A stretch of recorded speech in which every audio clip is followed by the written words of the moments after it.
joie, je suis contente de retrouver cet endroit où on a vécu beaucoup de choses, où ma fille a grandi.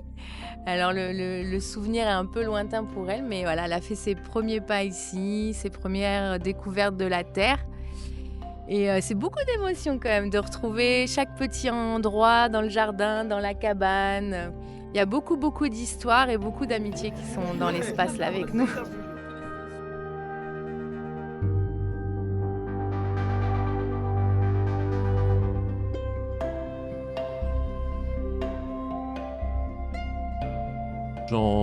J'en ai peut-être 2 ou 3 en tête comme ça de dimanches un peu particuliers et où ouais, on sort voilà, on sort de cette journée, on se dit: «Ouais, c'était voilà, on a fait des choses ensemble, c'était bien», voilà.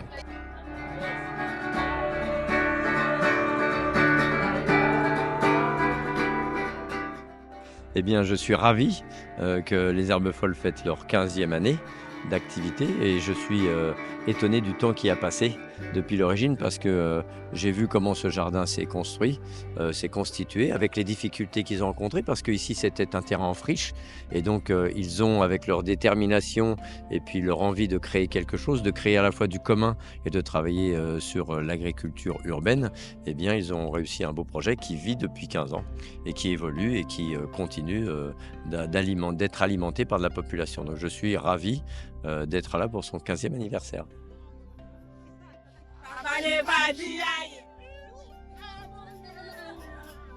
Waouh! Le jardin des herbes folles. Alors au début, le jardin des herbes folles, c'était pour moi un lieu pour jardiner parce que j'habite en appartement, j'avais pas de lieu pour jardiner.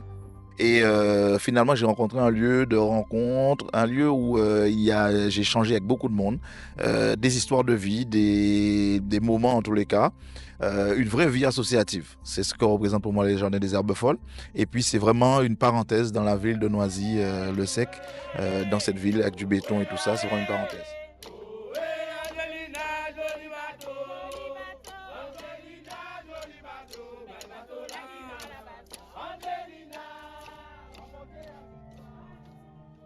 Je suis moi convaincu depuis très longtemps que les jardins partagés contribuent à créer du lien social. Celui-ci, il est au cœur d'un QPV puisque on a à la fois les cités et on a le secteur pavillonnaire. Donc justement, il permet de créer ce lien entre des populations qui n'ont pas le même quotidien, des milieux sociaux différents. Et à partir de ce qu'on fait dans un potager et de l'alimentation, on crée forcément du lien. Et la richesse de ce jardin, c'est que l'association crée d'autres événements autour de cette activité potagère, des animations, de la culture, de la musique, des réflexions, parce que là aujourd'hui je ne sais pas s'il y avait un débat, mais à une époque il y avait des débats justement sur ce qu'est l'agriculture, donc c'est très intéressant, créer du lien social.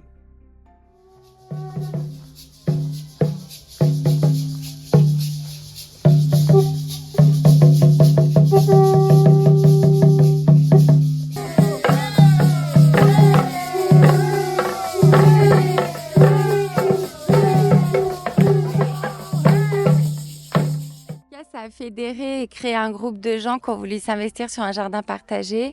Et ça, pour moi, ça représente tout parce que j'avais cette idée qu'il fallait faire quelque chose pour les enfants des quartiers. Et c'est un rêve qui s'est réalisé puisqu'on a pu faire des ateliers de jardinage pour les enfants des écoles. On a pu faire des fêtes, faire de la cohésion sociale, rassembler des gens.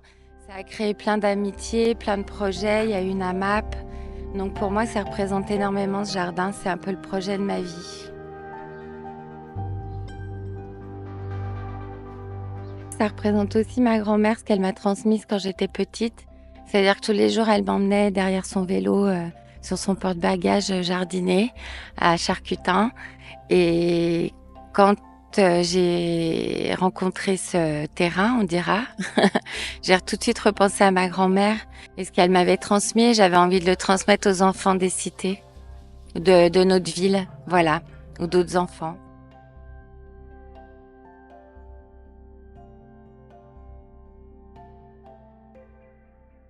Le camélia qui est planté au jardin, c'est un camélia qu'on a acheté donc avec l'association de la MAP de Noisy et ici le jardin partagé en l'honneur d'une ancienne adhérente qui est décédée l'année dernière et qui s'appelait Janine et voilà que nous aimions beaucoup et qui s'est beaucoup investie dans un peu toute la ville et toutes les associations qu'on aimait tous.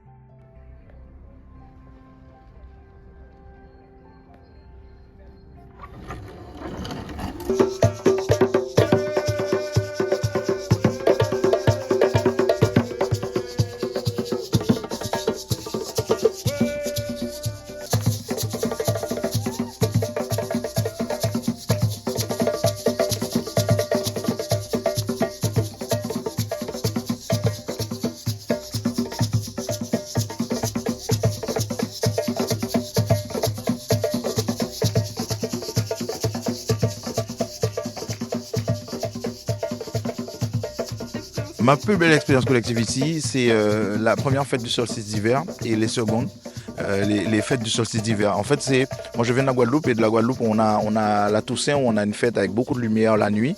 Et j'avais voulu créer un événement ici de nuit pour fêter le solstice d'hiver. Et en fait, c'est une fête où on met des lumières partout, il y a de la musique et tout ça. Et c'était la première fois qu'on le faisait aux Herbes Folles et c'était vraiment un moment pour moi magique.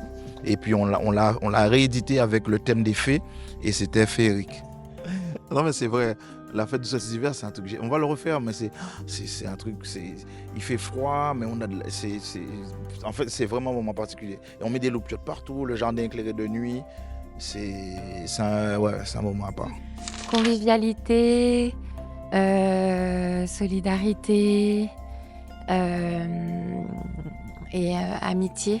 Je dirais la convivialité, la beauté, parce que je trouve que le lieu est très beau et voilà, la nature. Partage, éco-citoyenneté et je pense une bonne dose de lien social. C'est vraiment partager. Partager la terre, partager des moments, partager l'entraide, tout ça. Partager, il tient bien son nom, le concept. Merci beaucoup. Merci à vous.